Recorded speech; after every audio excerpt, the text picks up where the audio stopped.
And then subject wise strategy की अगर बात करें तो can you just break down for every single subject क्या क्या रिसोर्सेज यूज किए थे एंड क्या क्या maybe let's say YouTube channels या क्या क्या resources from ICAI's website you had used for every subject? So SM के लिए मैंने ये CA ट्यूब चैनल करके है, ICAI का ही है. एंड लाइक मुझे उसमें थोड़ा क्लैरिटी नहीं मिल रहा था, थोड़े चैप्टर्स लाइक पढ़ने में भी बहुत डिफिकल्ट हो रहा था. तो फिर मैंने उनके CA ट्यूब चैनल से वीडियोस 2x की स्पीड पे देखे, क्योंकि उसमें थोड़े केस स्टडीज़ उन्होंने ज़्यादा एक्सप्लेन किए हैं. तो आई थिंक वो जब आप पढ़ते हो ना तो थोड़ा ईजी हो जाता है, लाइक क्विक भी हो जाता है प्रोसेस. तो SM के लिए मैंने वो किया था. ऑडिट एंड लॉ तो मैंने JK शाह की फैकल्टी से पढ़ा था. एंड मैंने ट्राई किया था कि जैसे ही जिस दिन वो पढ़ा रहे उसी दिन मैं कर लूँ. एंड उसके बाद लाइक एक बार मैंने पढ़ लिया, उसके बाद आई वुड ट्राई कि आज अगर मैंने लर्न किया है तो नेक्स्ट डे वापस रिवाइज़ करूँ, 2 दिन बाद वापस रिवाइज़ करूँ एंड 1 वीक बाद वापस रिवाइज़ करूँ. उसके बाद यूजुअली ग्रिप बैठ जाता है थ्योरी सब्जेक्ट में. एंड उसके बाद मैंने फोकस किया कि मैं टाइम करूँ.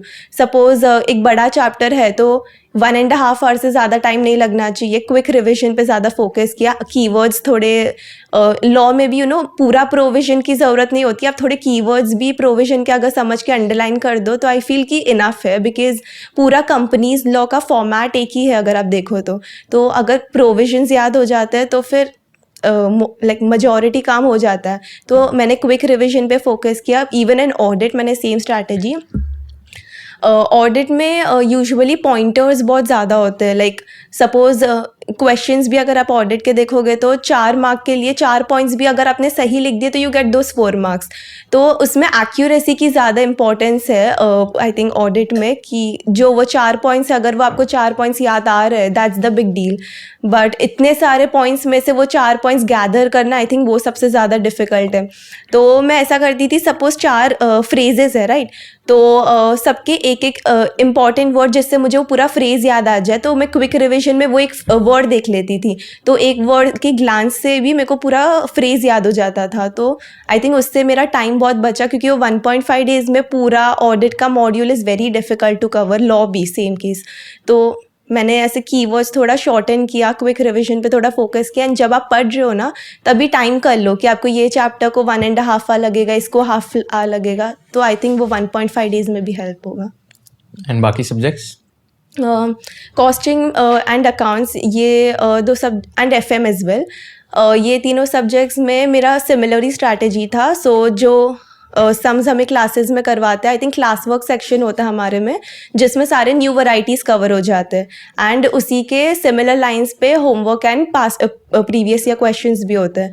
तो मैं क्लास वर्क एक बार सारे देख लेती थी, बिकॉज वो सब न्यू वैरायटी होते थे हर एक चैप्टर का. And like by the end तो like almost you get the hang, कि स्टार्ट में थोड़ा टाइम लगेगा, बट जैसे आप सेकेंड रिविजन पे जाओगे ना तो मोरलेस आपको सब पता रहेगा कि इसमें ये सम ऐसे सॉल्व करना है. तो एग्जाम में भी टाइम कंस्ट्रेंट बहुत होता है, तो वो इमीडिएटली सम देख के आपको क्लिक हो जाएगा कि how you have to go about it. Like तो आई वुड से कि practical subjects not necessarily mean कि आपको हर एक बार सॉल्व करके लिखना है.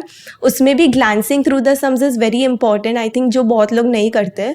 क्योंकि ऐसा हो जाता है, मैंने इतनी बार रिवाइज कर दिया, उसके बाद एग्जाम में सम देख के आई न्यू कि मुझे स्टार्ट कैसे करना है, how I have to go about it. तो वो प्लानिंग का टाइम मेरा उधर बच गया. I could just start writing and executing. तो येस, तो I use to glance through the questions. And theory मैंने प्रैक्टिकल सब्जेक्ट्स का ज़्यादा नहीं किया था, सिर्फ अकाउंट्स में अकाउंटिंग स्टैंडर्ड्स अच्छे से किए थे. And for tax, so for tax like मुझे सबसे ज़्यादा डिफ़िकल्टी आई थिंक टैक्स में ही आई during the entire inter journey. तो हमारे लाइक प्रोफेसर्स के नोट्स होते हैं both for direct and indirect tax, तो वो कंसोलिडेटेड होता है. बिकॉज ICAI का module for tax I think beginners के लिए, लाइक जो सपोज क्लासेस नहीं जाते उनके लिए उन्होंने बहुत इन डेप्थ बनाया, विच इज़ गुड.